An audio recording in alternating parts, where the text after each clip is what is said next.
सुप्रभात सब गोटा के। हम किरण निधि। आई बसंत पंचमी अछि आ सरस्वती पूजा। सब गोटा के बहुत बहुत शुभकामना अछि। हम आई एकटा सरस्वती जी के गीत गबै छी, अपने से बनेलहुँ हँ, तऽ सुनू। आशा अछि कि जरूर नीक लागत तऽ लाइक करब, कमेंट करब। तऽ सुनू ई गीत। बसंत ऋतु में एली सरस्वती माता। बसंत ऋतु में एली सरस्वती माता। बसंत ऋतु में सब रंग फूल के माला हम गुथलहूँ। सब रंग फूल के माला हम गुथलहूँ। माँ के गला में पहिरलहुँ सखिया हो। माँ के गला में पहिरलहुँ सखिया। बसंत ऋतु में एली सरस्वती माता।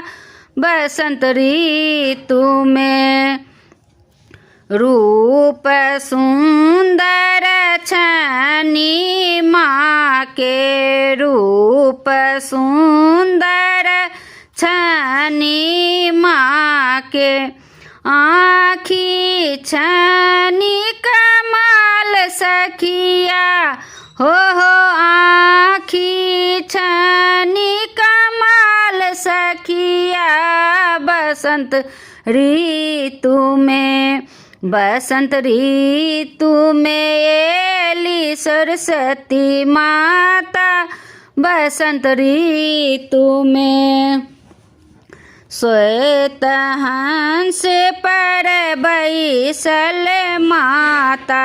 श्वेत हंस पर बैसल माता।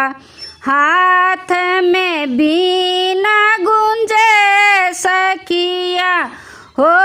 हाथ में बीना गुंजे सखिया। बसंत ऋतु में एली सरस्वती माता।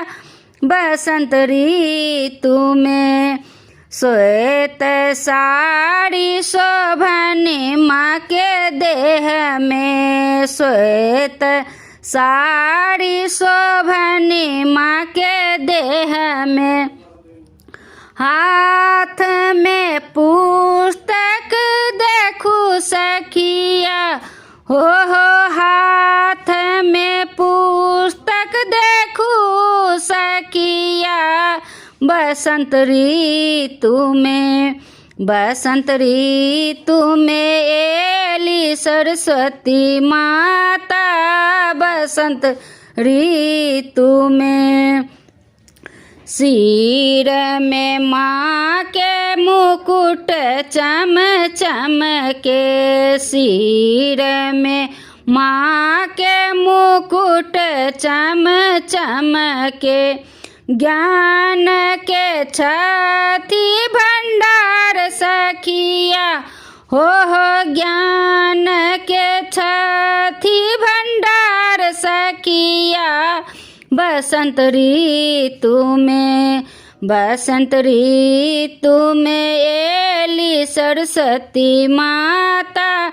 बसंत ऋतु में हम सब बालक कल जोड़ी ठाढ़ छी। हम सब बालक कल जोड़ी ठाढ़ छी।